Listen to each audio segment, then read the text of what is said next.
Welcome to the Rural Revival Podcast. I'm your host, Dana Larson. Today we're with Jasmin Stidham of Stidham Outfitters in Johnson City, Texas. Stidham Outfitters started in 2014 when Jasmin and her husband Seth opened a brick and mortar to sell home goods, gifts, and apparel, including Seth's handmade leather goods. Jasmin shares about the importance of building relationships, their focus on quality American-made products, and creating a unique experience for their customers. We also talk about how their business has evolved over the years and how they're now shifting their focus to better fit their passions. So here we go with Jasmin Stidham.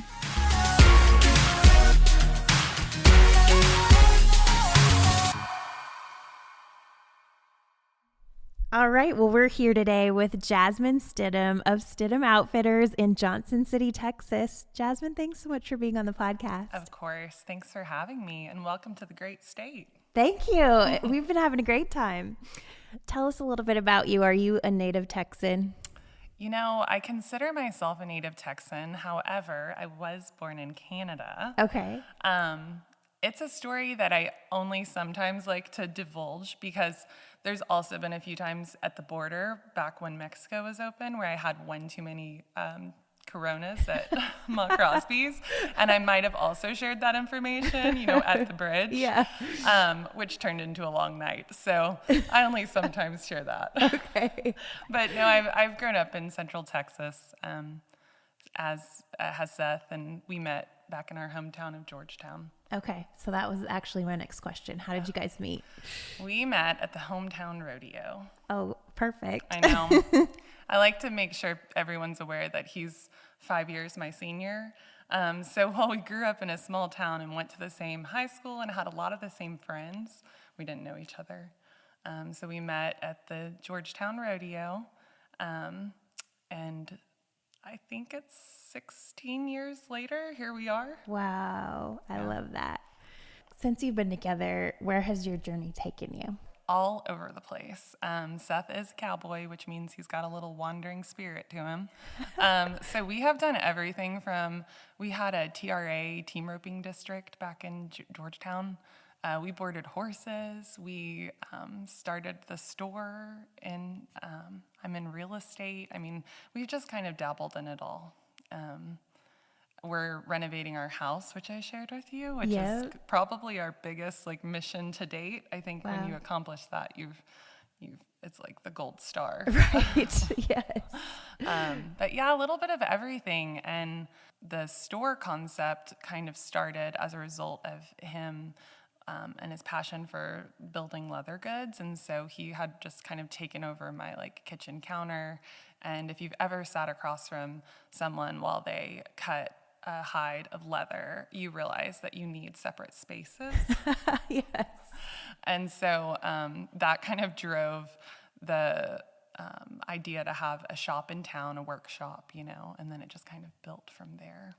I love it. So you guys actually both bring your own craft to the business. Talk a little bit about that. I mean, I'm just impressed you're calling my ridiculous amount of buying a craft. Absolutely. But I will take it.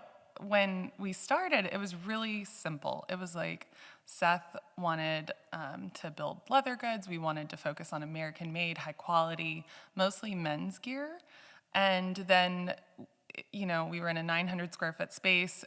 We just weren't capturing the right audience. It was what we wanted to do. It was our passion, but we hadn't developed the following yet, right? So then we moved into a bigger space in order to incorporate women's goods. Nice. And that's when the snowball kind of started, right? Wow. So home, gift, apparel. We went from one department to 30.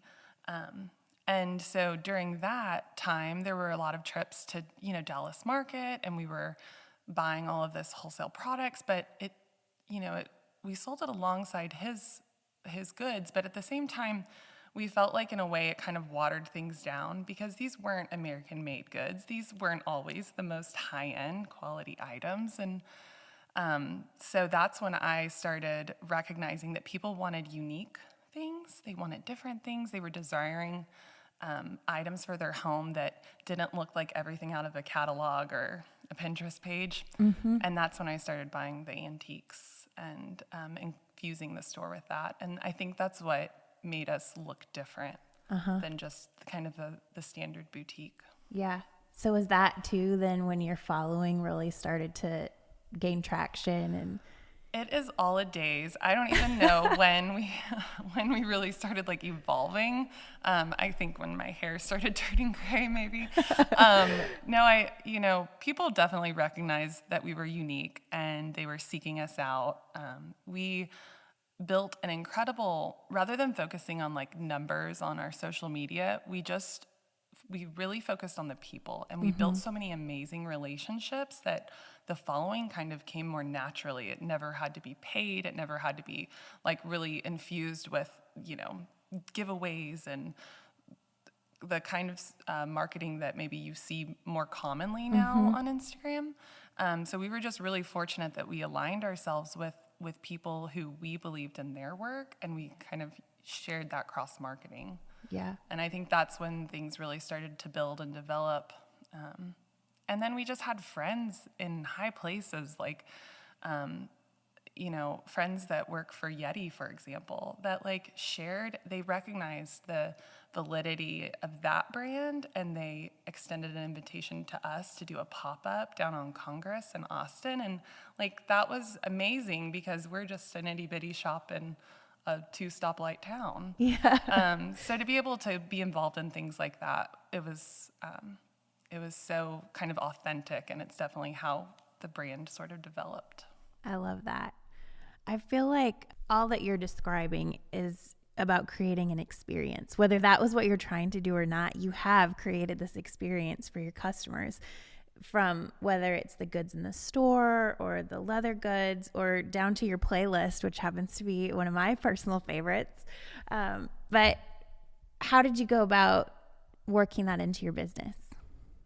I think it was just when we moved from Georgetown to Johnson. We've been in Johnson City for 10 years now. And when we moved out here, the first thing I did is went through all of my dog-eared Texas monthlies.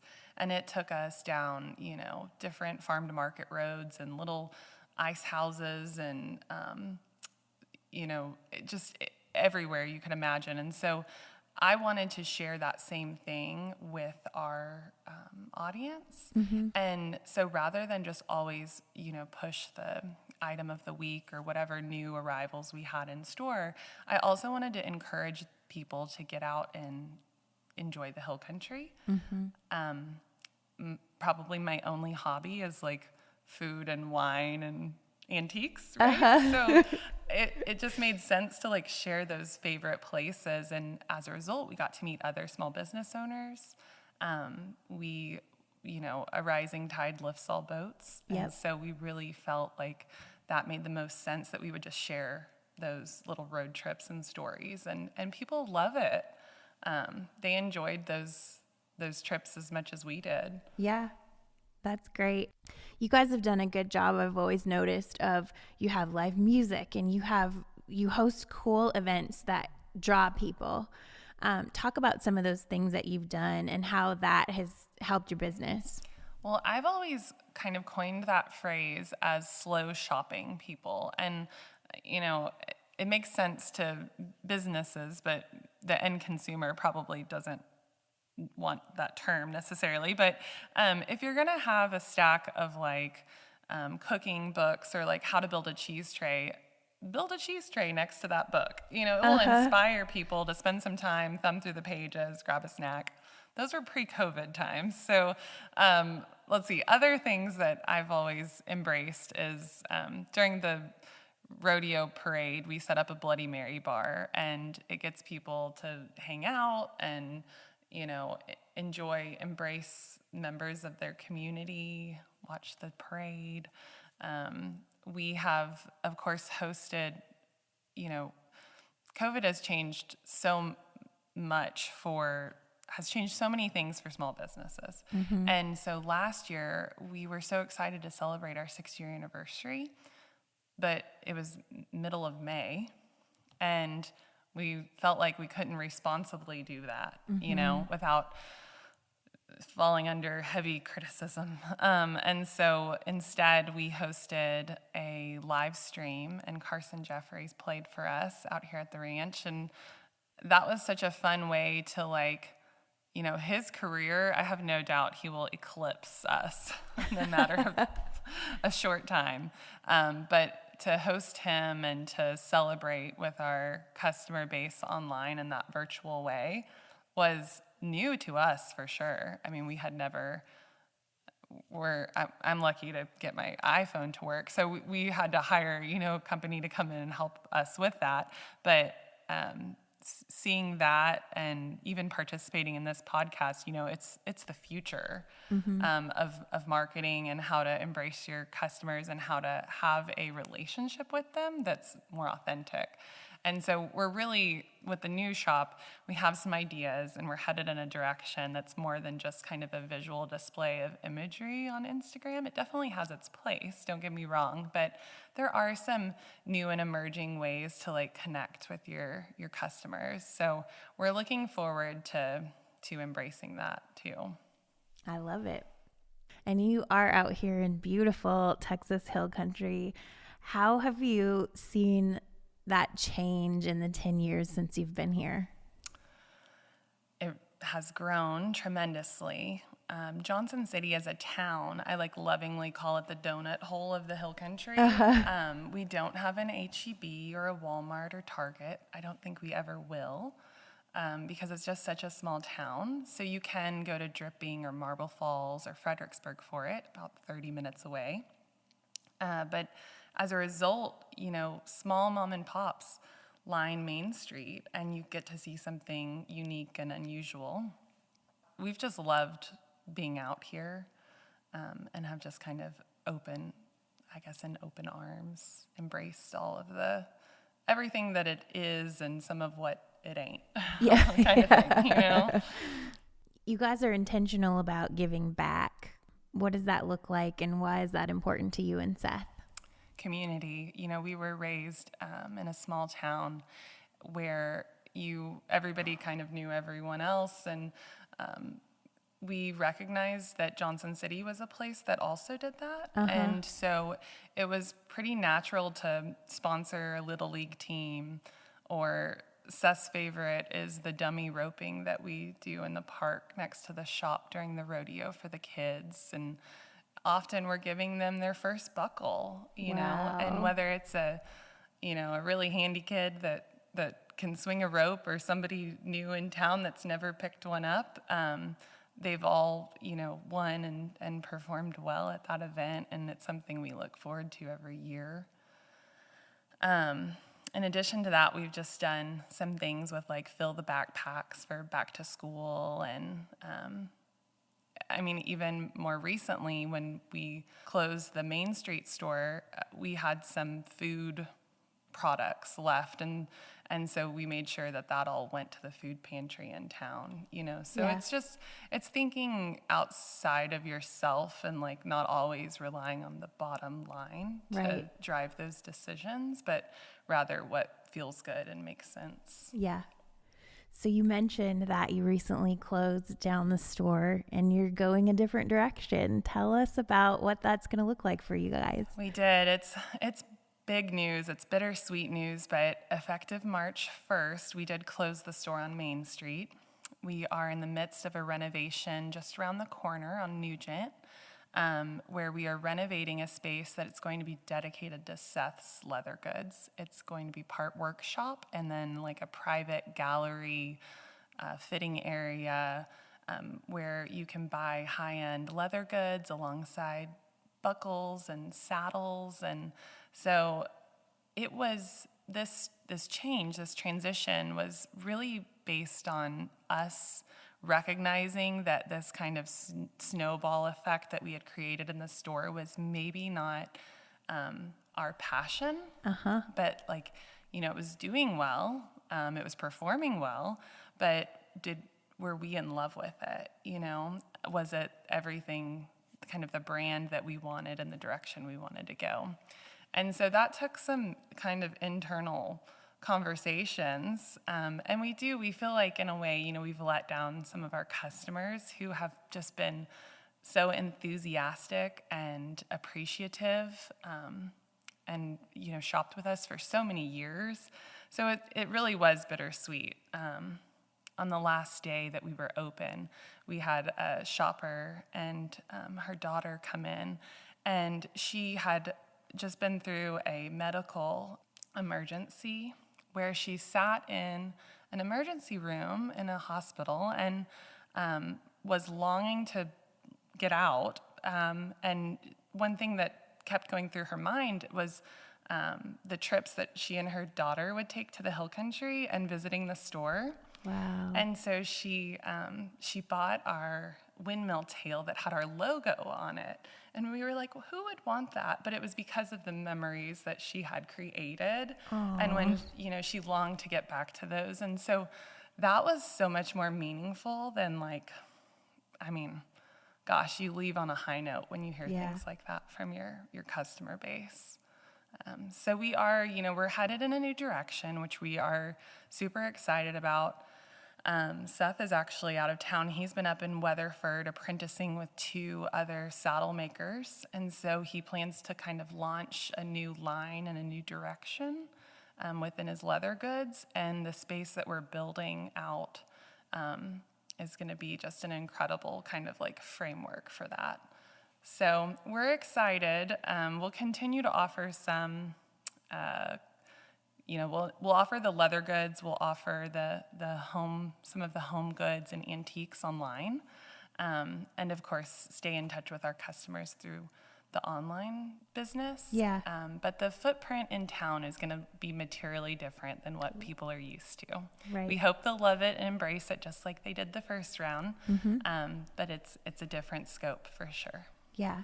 Well, good for you for recognizing it was time and for going for it, because I can't imagine how hard that would be. But I think that's so important as business owners that we have to pay attention to that and make sure we're staying in our right lane, So often in times you look past, I can't tell you how many weddings and baby showers and meaningful events that we missed because we prioritized the store ahead of that. And I know, we're all guilty of kind of falling into that because it is our baby and, we constantly are feeding it through time and energy. And, but I think recognizing, what your passion is and where you're headed is so critical to your own individual happiness. And so for Seth and I, it makes a lot of sense. I'm so excited to see what he creates in the world of saddles. And to also just kind of explore a new customer base as well. Yeah. In addition to all the amazing folks we already have. Yeah, that's great. So from a business standpoint, what do you think have been some of the biggest things you've learned through this journey so far? You never stop learning, that's for sure. What we didn't know when we first opened, when we were trying to fill the original store, we drove to Dallas Market and we came home with nothing but a piece of painted art that was framed. And that's what hung in the shop. And it was one of the first pieces that sold. And it was because it was original. And so we kind of always hung our hat on trying to find, unique products. I think always willing to kind of grow with your customer and hear both the positives and negative feedback that you get from customers, to kind of develop out, what it is that you need to stock and how to always, embrace new things and new challenges. Gosh, there's so many things that we're still learning to this day. But I think just being open to it and responsive is probably the most important part. Even if you don't have the answers, just putting your best foot forward. I'm pretty type A. Seth is OCD to the 10th degree. So I'm not sure these saddles that he's building, I don't think anyone will ever ride. They'll be so meticulous. But I think, you have to recognize like your strong suits and be willing to learn, be willing to adapt, and then just take risks, Life's short. So we have always embraced change and have always looked forward to like the next adventure, and that's helped. Yeah, I think that's great. So you were kind of mentioning this before, but you made a shift to all American made products featured in the store, and that's not always easy. So how did you do that? Because I think we have a lot of people interested in that. We definitely have a generation who's interested in that. And so why was that important to you, and how did you make that shift? When we sought out to fill the shelves with American-made products, it was no easy task because it's not as accessible, of course. And what we found, the website Fair is really helpful in connecting people, but also reaching out to small makers on Etsy or on Instagram. Don't be afraid to extend, a hello and sort of, share with people how much you like their goods and how you could potentially work together using your customer base or footprint of your store. And then, of course, when those goods arrive, to be able to talk about the artists behind them is meaningful. And customers do really appreciate knowing where things are made, where they're coming from, and who's behind them. And so sharing other small makers' stories was and is fun and enjoyable for us. So we continue to try to focus on that. When things aren't American made, but are small batch products or made, designed, manufactured here in Texas, we also like to, showcase those as well. So before, bailing off and doing 100% American made, I would just say be more kind of responsible and like-minded in your approach for buying and what you put in your storefront. For us, that was kind of more critical than what money we could make on like flipping product in a shorter window. We thought there was more value in the American made items. Yeah, that's great. What advice would you have for other people who are really thinking about pursuing their small town dreams? Oh gosh. I would say get involved. So before we had this store, I was involved in like the Johnson City Chamber and economic development. And, I'm not local to Johnson City, so I got to live here and kind of hear from locals what was needed, but also explore the Hill Country as a visitor. So I tried to merge those two things to create kind of the mix of what we had. But I would just say go for it. I mean, there are far too many small towns with boarded up, darling buildings that just sit vacant. And whether you can work with your local community or economic development group to open the doors and, dust off the old shelves and do just a pop-up or something that would kind of get people thinking about what Main Street business might look like and how big of an impact it truly has on a small community. Yeah. I think there's so much opportunity in our small towns right now, and we definitely have the buildings there. So it's just bringing the businesses in and Sure. Yeah. I think with, we of course have tried to really infuse a lot of time and energy in our online, but it's just a different experience than being able to meet customers in store and share, your passion. It's a totally different experience. And so when and if you can have a storefront and a brick and mortar, I think there's a lot of enjoyment there that is fulfilling for both the customer as well as you.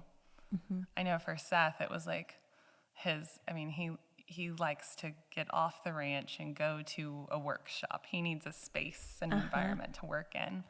And it was an opportunity to like welcome those people in to see kind of what's behind making leather goods. And so whether they were shopping in the store or coming in, to pick something up, they actually got to see the workshop and all of the tools and equipment. And for makers, that validates your price point a little bit more, because some people don't realize how much different equipment and dyes and tools that you need and that you're proficient in order to just make that wallet or belt or saddle. So I think investing in a space is always a good idea. Yeah. So you also do real estate. I do. And so maybe that's the realtor in me. Invest in yeah. that space. There you go. So what does that look like for you now moving forward? Because your role is shifting too. About 2 years ago, I took a step kind of away from the store in order to invest more and focus more in my career, which in the hill country in central Texas and all over the U.S. today, growth is happening and people are buying homes and investing in land. And so I kind of had to spend more time and energy in that. The store always gave me a creative outlet, which I loved. Yeah. But ultimately, real estate helps support and sustain our household. Uh-huh.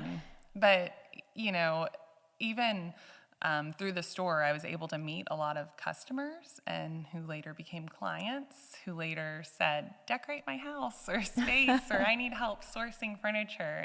And so they all kind of tied together in some way. So that's been, a piece of who we are, but it all kind of works together in a nice way. Yeah. And I think that can be, part of small town life too, is we all wear a lot of different hats.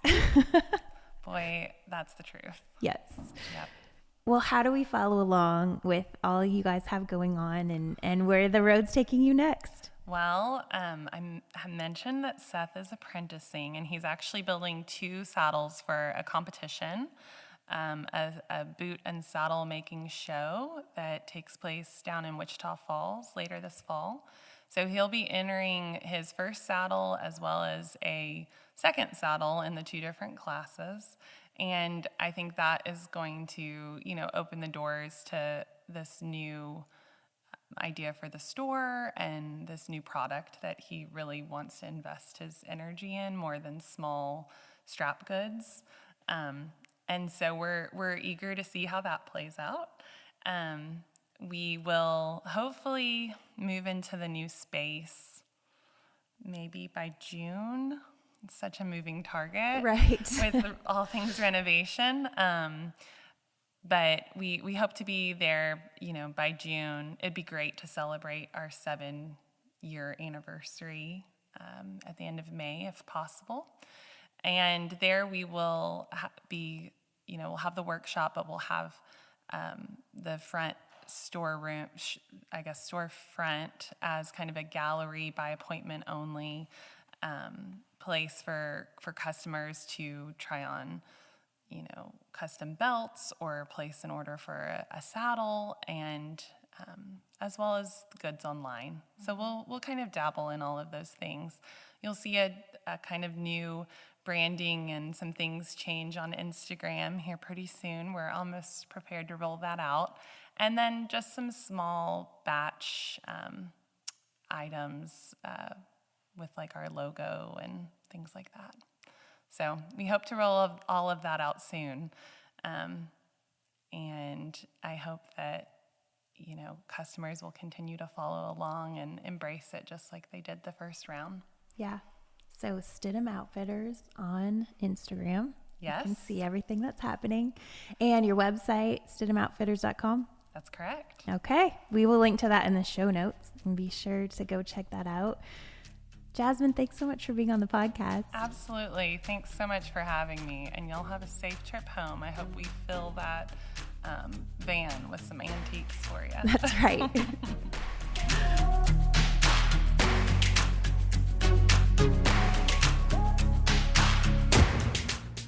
Well, something that impressed me so much about this interview is how Jasmin and Seth are taking the risk to shift their business and embrace change. I'm so excited about what's ahead for these two, and they're going to be sharing more and more with you about what's to come over the next weeks and months, so be sure to go give them a follow on Instagram. I also wanted to let you know Rural Revival is launching a farm-to-table cookbook this fall, just in time for gift giving, and we want you to be a part of it. The cookbook will celebrate the long-held tradition of supper on the farm and shine a light on the farmers, ranchers, and local businesses who are preserving the farm-to-table tradition. I'll be taking your favorite recipes that you submit, along with some of my own favorite recipes, and putting them into this cookbook to create something special that we all can enjoy. Check out the blog post for this podcast on our website or go to the show notes for a link where you can submit your recipes. Huge thanks to Jasmin for being on the podcast today, and thanks to you all for tuning in. Have a great day, everybody.